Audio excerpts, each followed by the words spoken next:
to my AV team in the back, we got 2 mics. Is it too much? Yeah. Or I can move it. I'll let you do that. Okay. Good morning.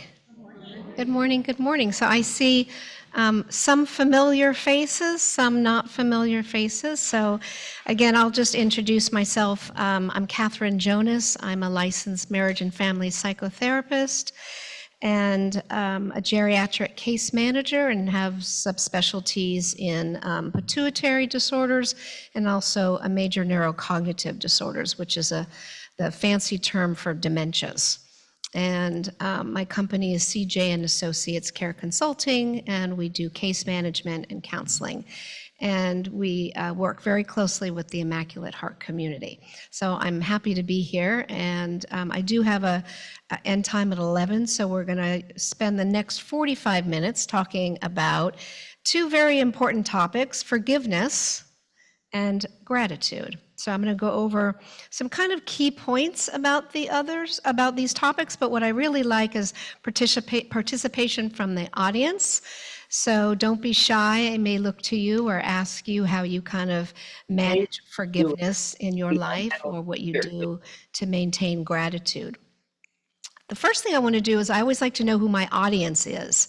I know there are some, is everybody an Immaculate Heart member in the room? No, some are. Who are the no's? Friends, family? You went to Immaculate Heart. Okay, wonderful. Great. Okay, well, wonderful. Okay, well, and other people are employees and, okay, wonderful. All right, well, we're going to just jump right in. So, forgiveness and gratitude. Why is this important? And especially, why is forgiveness and gratitude important as we age?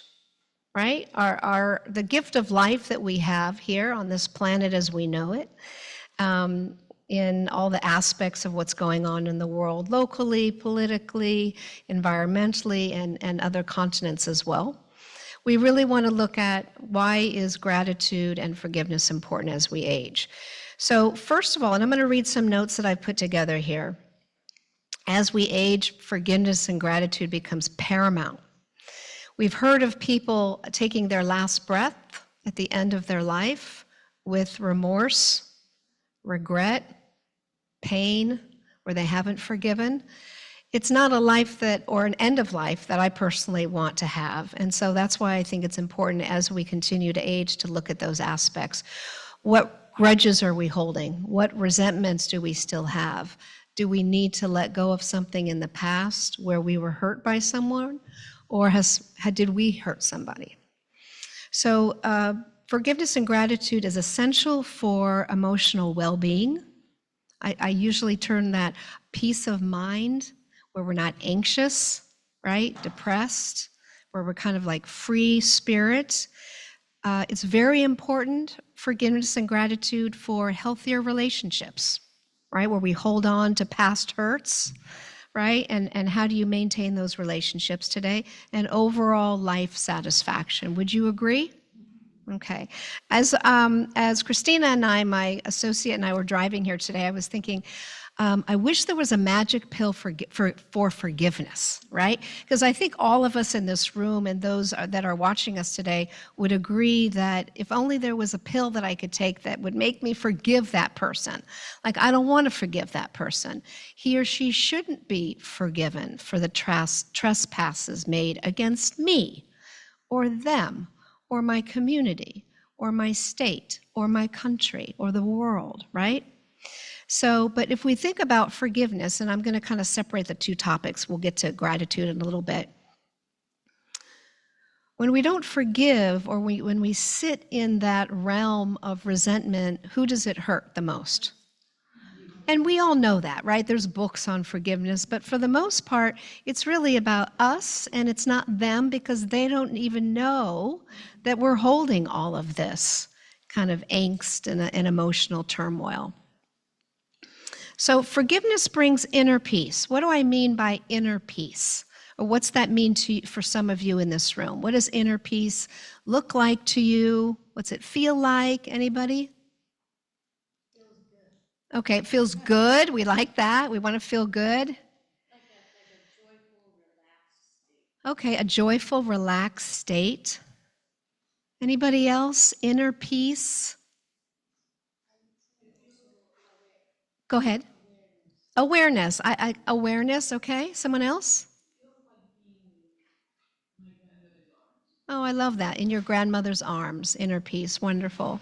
And for me, it feels like it's when I'm most present, or I'm most present for you, or you, where I'm more present in my world and I'm not consumed up here worrying about all of these things, right, that we can all get into. So for me, it's inner peace.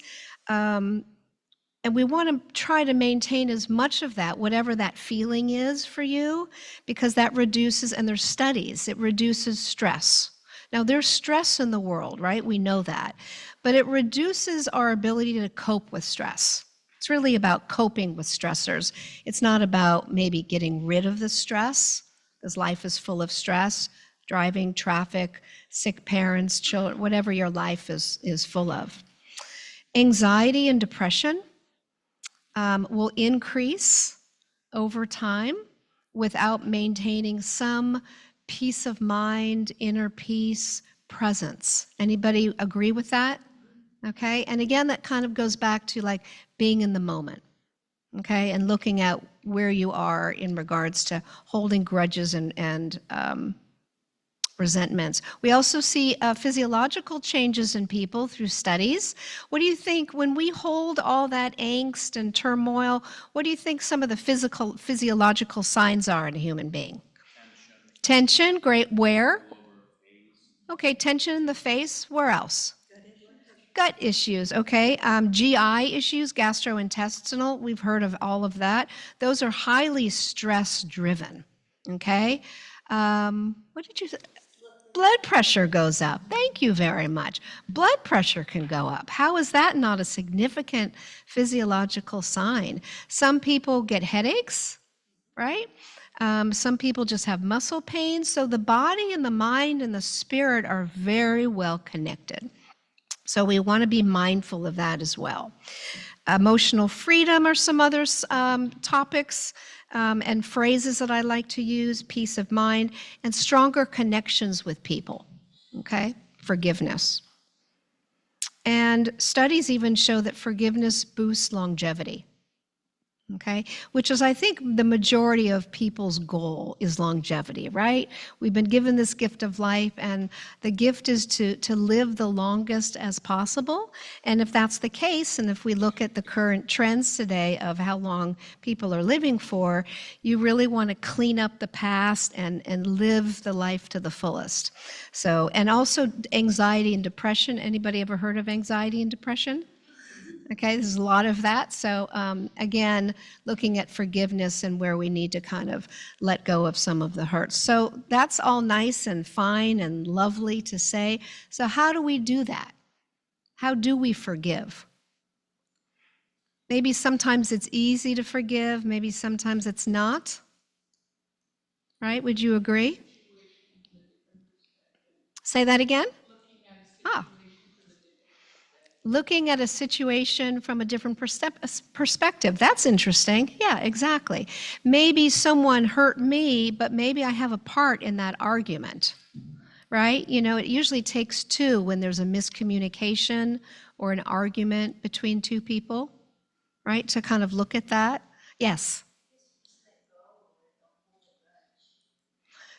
To let go or not hold a grudge, right? So we have to look at that because all of these issues that we're talking about are things that we're doing, we're putting ourselves through. It's not the other person, right? Unless we are in a situation or a relationship where we're being actively hurt by someone, and then we have to look at ourselves and ask, why do I continue to stay in this relationship or stay with this person that's perhaps hurting me? You have to look at that as well. Gratitude enhances happiness, another term for what we've talked about. And it also promotes rational thinking. So you've all heard the term positive thinking, right? Think positive. And sometimes when we're not in a positive mood, we don't want to be thinking positive, right? So the last thing we want to hear from someone is be positive, right? I tend to like the term rational, to have rational thinking, right? To really look at the facts of a situation and to weigh them. Like, is it a fact that this is going to happen? Is it a fact, right, that this could be the case? And most of the time it takes us out of the present moment, right? It usually takes us into the future or it takes us into the past, either way. So we also want to look at how we can forgive people in the past who've hurt us, that we're still having relationships today. Does anybody dare, courage enough to give an example of a relationship where it was hard to forgive the person? You don't have to go into details, but today maybe the relationship is better because you've done some healing around the relationship. We all have these. Yes, in the back. My children's father. Okay. He abandoned the family and it was pretty bad. Mm. But I just had to get to the point where I realized that he wasn't an angel, he wasn't a demon, Mm-hmm. he wasn't a saint, he was human being. Mm. And we all do. Human beings can do beautiful things Mm-hmm. and very stupid. Mm-hmm. They're just human beings. I couldn't expect them to do Mm. anything differently than what his nature Mm-hmm. dictated. So it's interesting. So what I heard you say is that in the moment when that was happening in the past, there was hurt, maybe some trauma, pain, anger, but over time, it looks like you looked at him or the situation from a different perspective, which is what you talked about earlier, as more of a human, right? Because we are not perfect, right? We do make mistakes. We make mistakes all the time. We sometimes hurt other people, people hurt us. And looking at ways of maybe seeing a perspective differently or look at what our part is. I think that also did was change my expectations. Ah, So okay. like the things that he wasn't capable of doing, I wasn't going to keep expecting it and banging Ah, against it. okay. And Okay. the ones that he could do, I could appreciate that. Okay, excellent work. But you see, you did the work, right? You looked at that, and that's excellent healing for you. And I'm sure you have that emotion of just letting him go, be, and expect only what is normal, of based on, what you know of the person. Yeah, excellent. Does that make sense? Yes. I think separating forgiveness, Mm-hmm. I think separating forgiveness Mm-hmm. and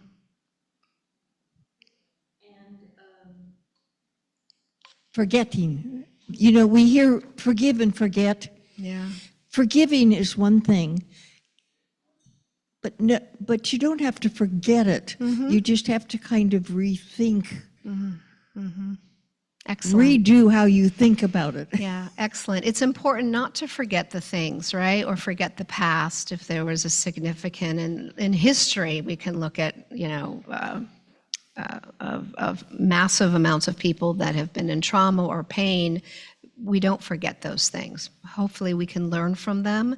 And history, we don't repeat them, like I'm looking at thinking about genocides and things like that. And not to, have people in the lives that support those things. That's a perfect example. I want to talk a little bit about forgiveness connected to sleep.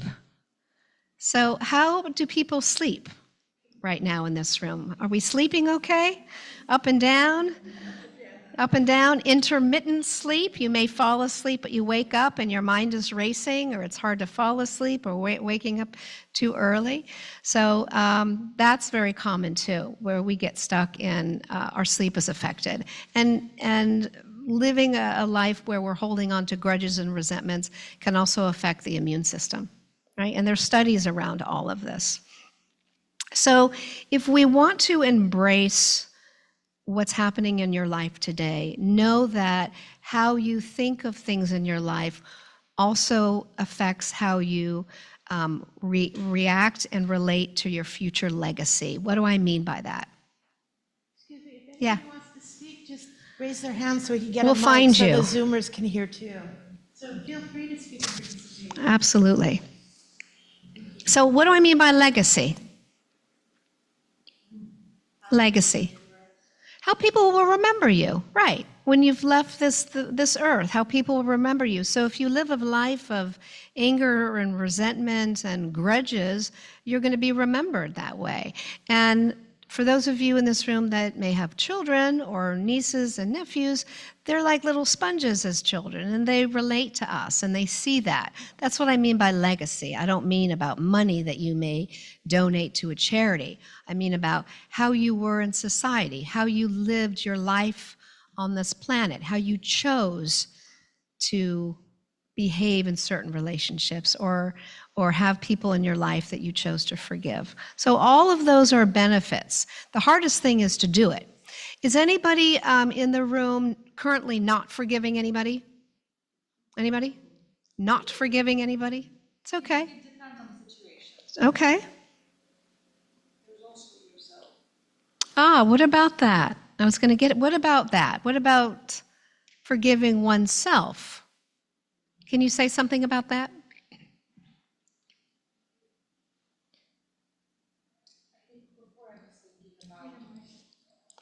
Before I was thinking about different perspective, what Rosa was saying about different perspective and how sometimes to forgive someone else, you have to put yourself in their shoes. And somehow I feel that that relates to ourselves. Like the more we can put ourselves in other people's shoes, the more we can put ourselves in our own shoes. I don't know if that makes sense. Like we can understand, oh, but I was in this vulnerable situation. This was happening to me. That's what led me to do this. Okay, now what am I gonna do about it?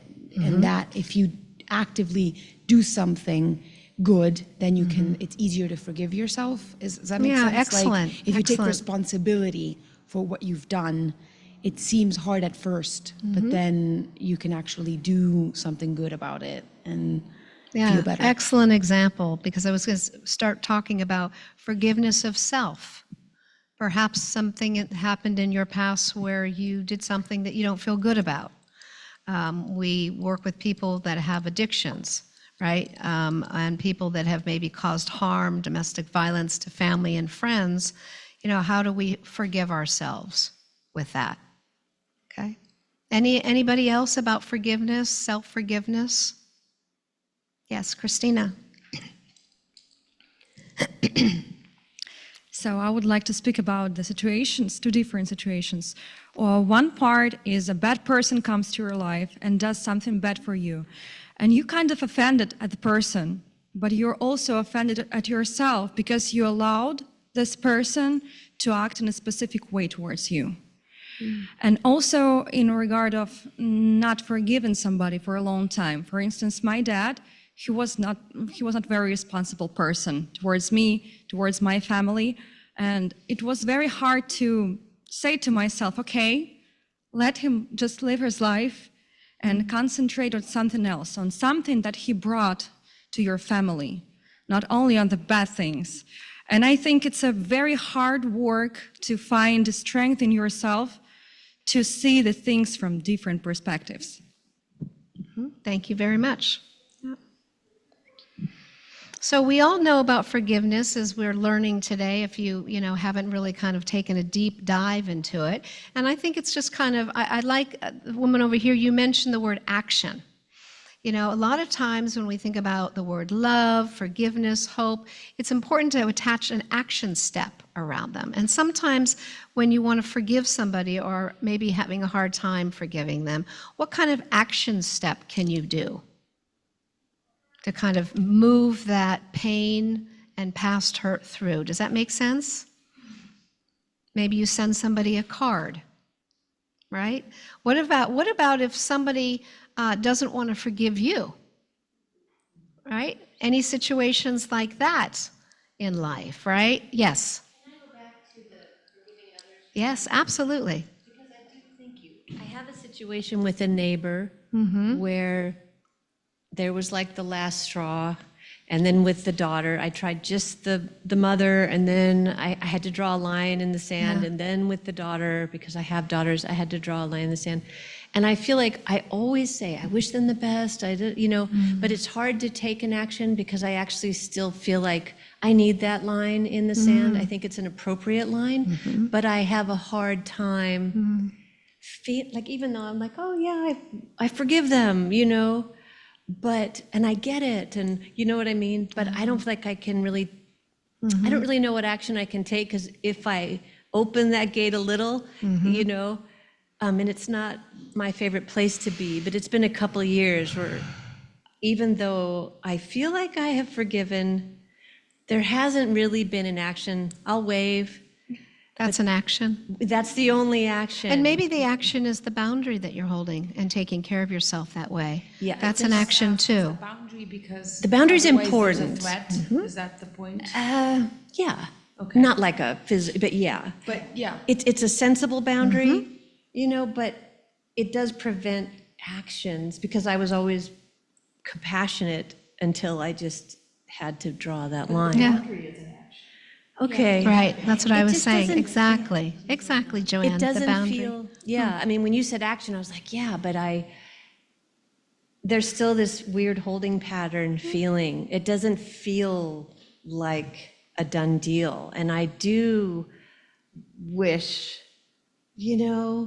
that there was some other action without blurring the line, but I Yeah, haven't but been maybe able to not find it. today. It sounds like most importantly, you're mindful of it. I think Yeah. being mindful of where we are in the space of forgiveness and being honest with ourselves, like, I don't know how to find forgiveness right now around this person, or an action step to make this relationship better.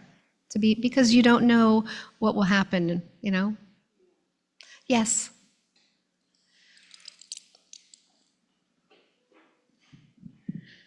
So I found that I've had to accept my own humanity and realize that I'm not going to get canonized. I'm a human being too. And so with my children's father, I went through a lot. I mean, a lot to try and get into a good place. But I could never shake that there was some little voice in me that said, I'm fine. I've forgiven that he abandoned us and left us in this situation, and that he hurt the kids and he hurt me. And when he stands before God, I'm not going to say, God, hold this against him. He shouldn't be going into heaven and all the rest of that. But there's this little part of me that remembers having to go to emergency on New Year's Eve with a screaming child, that I think if I were to see him on the street, I just need to hit him really hard once and deck him, and then say, how the hell you doing, Henry? Well, forgiveness comes in all packages, right? It's so relatable. No. Exactly. I want to give a couple of examples of forgiveness in religious life. So I did kind of some deep diving around that, and I thought some of these were interesting. So does anybody know this quote? Father, forgive them, for they do not know what they are doing.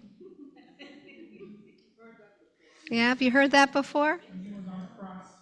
Who was on the cross? Jesus was on the cross. And in Luke 23:34, he says, as Jesus is being crucified, he prays for his executioners. Father, forgive them, for they do not know what they are doing. Wow, tough, huh? Yeah, I get chills just kind of reading it. But you all knew that, right? Or some of you knew that, right? That phrase. That is kind of the ultimate of forgiveness. That being in such a spiritual, light that one can forgive immediately in the moment of being hurt and in the physical pain and emotional pain of that. Let any one of you who is without sin be the first to throw a stone at her. Okay? Jesus and the woman caught in adultery, John 8:1-11. So religious leaders bring this woman who's been caught in adultery, and they bring her to Jesus with the hope that he will condemn her, right? And he says, wait a minute. Any of you without sin throw the first stone. And then when no one condemns her, he says, neither do I condemn you. Go now and leave your life of sin. Yeah. You get a visual around that? I think that's a very poignant statement in that regard. Any comments about that? Yes.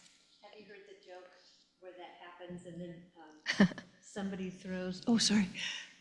There's a lovely joke where then a big stone gets hurled and Jesus turns around and goes, Mary. It's funny. Never heard that before. So the Bible teaches forgiveness for those of you that like to embrace the Bible and read. It's a choice that leads freedom, healing, and peace. And these are, excellent examples of forgiveness in the Bible. Can you apply biblical examples in your daily life? Mm-hmm. Yes, in the back again? No, your feedback is great.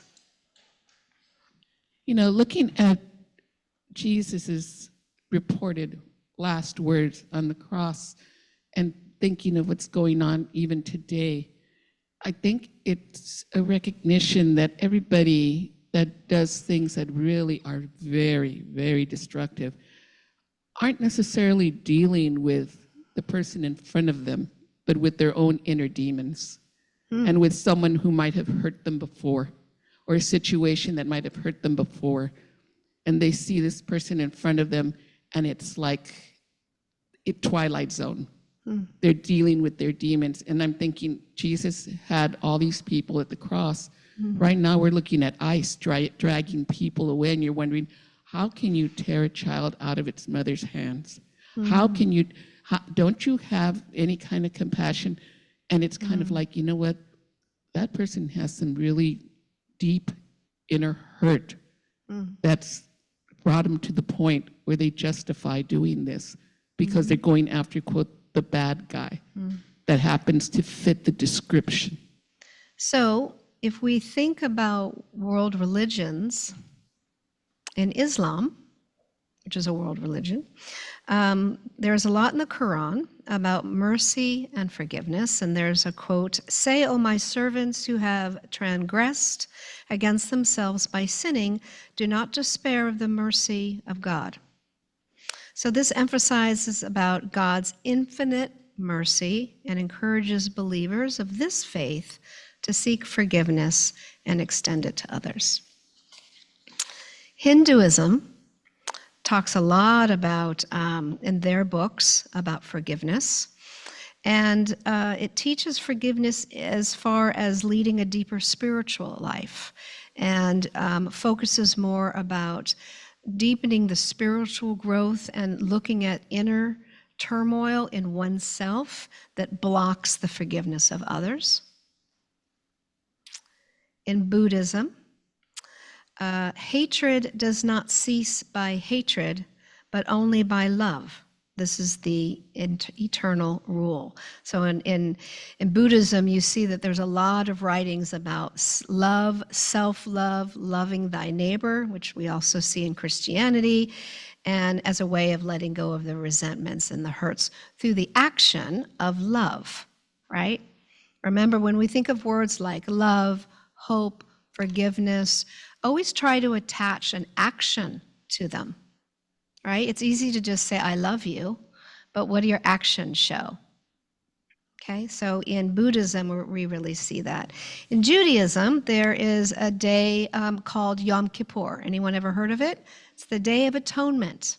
That's the day that those that believe in this religion will atone for their sins of the last year and look at where they need to forgive others who have hurt them over the last year before they ask God for forgiveness.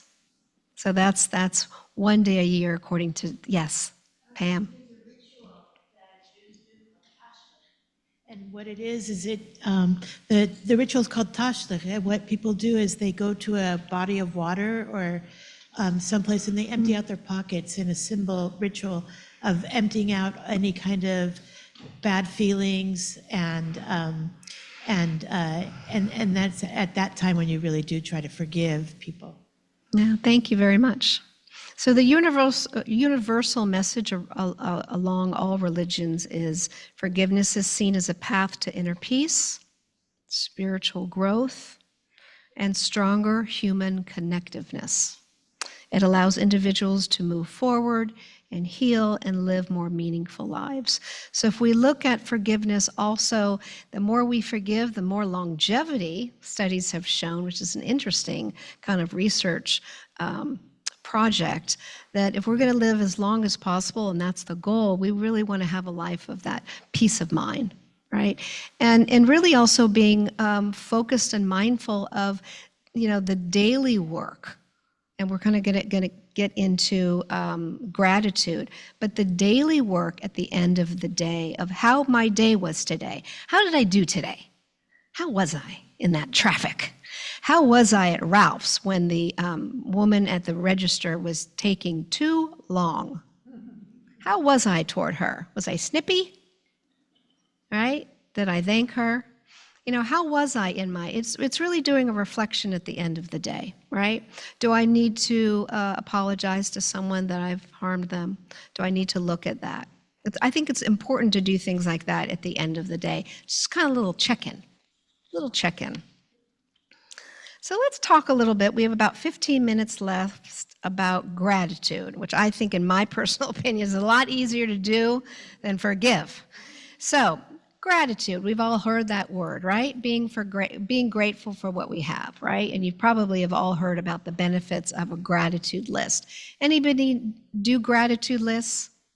Everyone has ever done maybe it's a very nice grounding experience if you do it, to really kind of bring you into the moment and think about all the things that you do have, all the positive, all the rational thinking that kind of discards all the negativity of what we don't have, right? That we wish we had. We want this, we want that, very focused. I think our world is very focused on instant gratification. You can go to Amazon, boom, right? Or, fast foods, fast phone, fast this. And it sometimes it's just important to just slow down and look at the things that you do have. So it's a powerful habit. I'm a big believer in habits. Studies show that it takes 21 days to start a new habit. How about that? To start a new habit. Because if we start a habit, we're squeaky in the beginning, right? It's hard to do. We want to do it. I don't want to do my gratitude list. I'm tired. I want to go to bed. But about 3 weeks in, you'll find that you really look forward to doing that gratitude list. So think about doing a gratitude list as a new habit. It helps our mindset. It helps how we view ourselves, others, and the world. So focusing on what you're grateful for shifts your mindset from what's missing to what's abundant. I heard this phrase once, if we compare ourselves to each other, someone will always have more than you, but someone will always have you. Okay? So be mindful of, well, she has this, and they have this, and they have a bigger house, and nicer, Well, there's a lot of people that don't even have shelter or clean water, right? So really honing in on what do I have and to be grateful for that.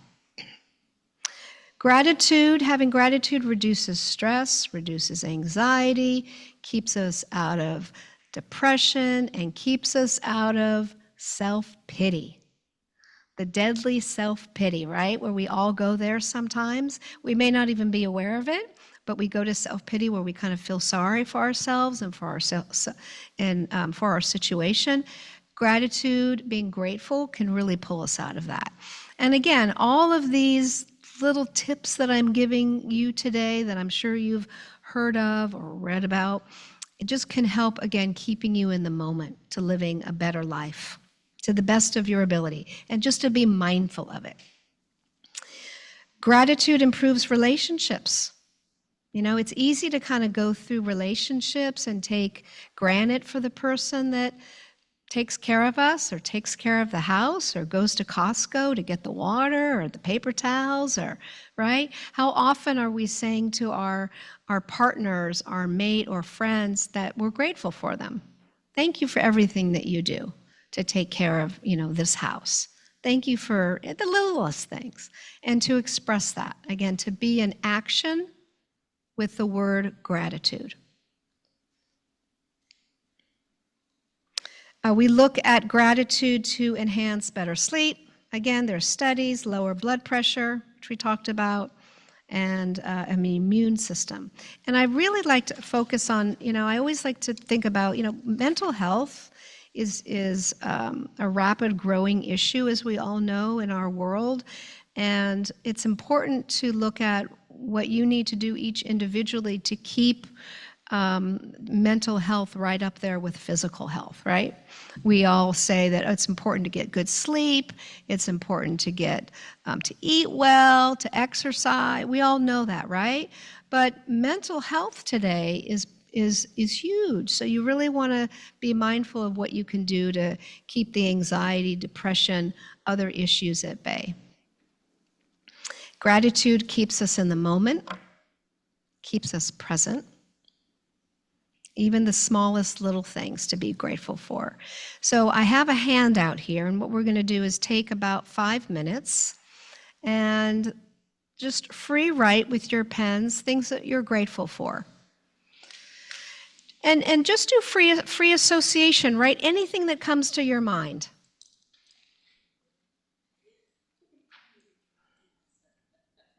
And I want you to be concrete, I want you to be specific.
How's everybody doing? And for those that are Zooming, I hope you're at home doing your gratitude list.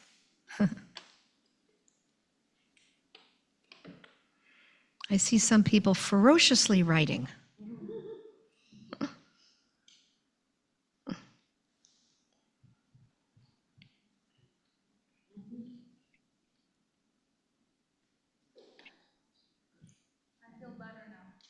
Do you?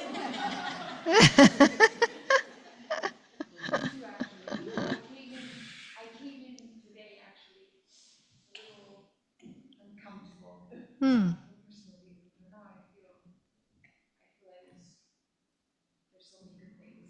Good. Yeah, good. Would you like to share something on your list?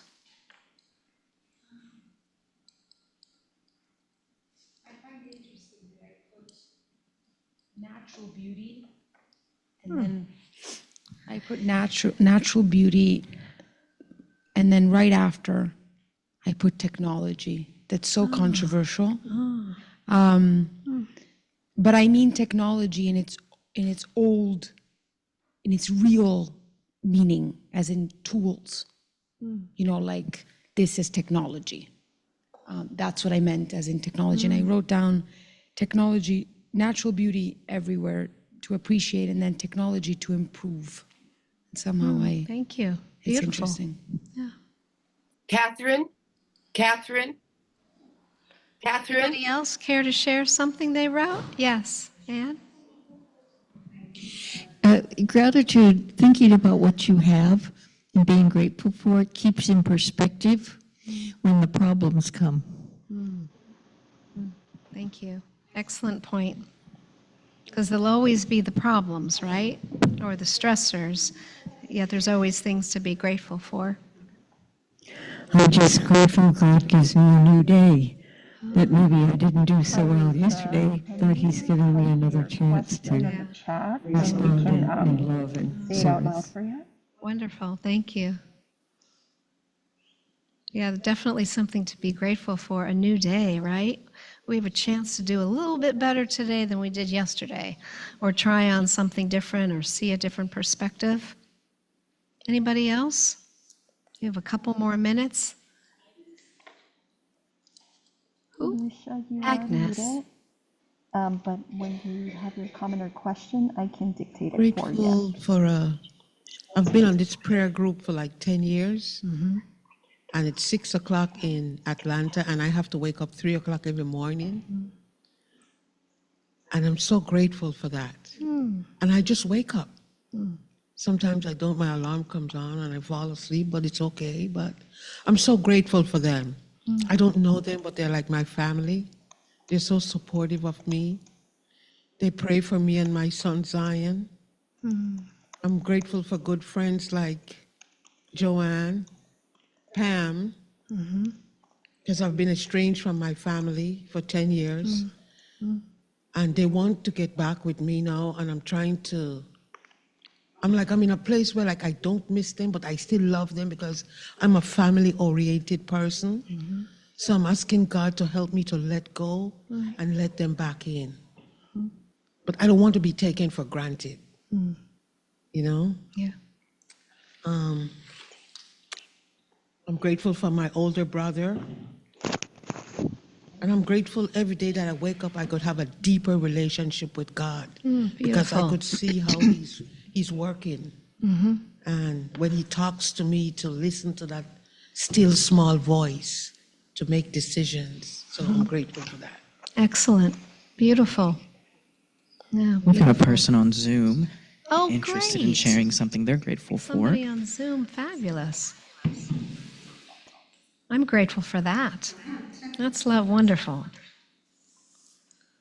Catherine, can you hear me? I can hear you. Or I think I heard the word Catherine. Yeah, I've been trying to reach you. This is Lucia Van Rooten, and I want to thank you particularly in the great job in covering one of the things that I find very exciting at this moment in my life is that I realize about 50, 80 years ago, regarding the scientists and technology, a word that they did not use very much because it's really a word of mystery. And that is the word consciousness. And I'm so aware of how consciousness is a gift. And even if I grow like 1 little inch this day in that fantastic awareness, I think consciousness is being fully awake. And the gift of being awake is to be awake all during the night, if that's necessary, all during the day. But I will not say, I want to sleep perfectly tonight. I hope I don't have insomnia tonight, because maybe that's the night that consciousness will visit with a great gift. And it's all how conscious we are and how awake we are. And I think we're living in a time when consciousness is a very treasured world. Sometimes we can't forgive people, we think, because they weren't conscious at the time. And I know that I can offer tender love to myself when I say, boy, I really missed the boat 20 years ago. I was not conscious of this. And that's a loving, forgiving space for me to be in. And I wanted to share it with the group. Thank you. Thank you very much. Thank you, Lucia. So we very are out of much. time. We're definitely going to wrap it up. I think one thing as well to finish is just that we're all grateful to be here and to have you, Catherine. We appreciate it. All of us having the resources and the compassion to be here. It's definitely a privilege other people may not have. If anyone has nothing else to share, we'll pass it back to Catherine and we can wrap it up. Sounds good. Well, thank you, everybody. I'm grateful to all of you. You were great participants. So take what you liked from this conversation this morning into your day. And remember to think about the action steps around forgiveness and gratitude. All right? Very good. Have a good rest of the day. You're welcome, Karen.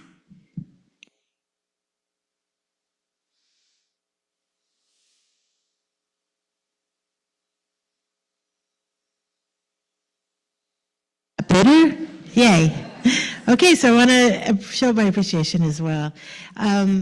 Again, this is a monthly event that Catherine has agreed to share wisdom. It's about life issues, the essential conversations. It's also about our planning for how we want to live our life and also how we want to leave a legacy. So this is an important thing to think about, and that we can discuss at any time about our end-of-life issues, how we want to care for our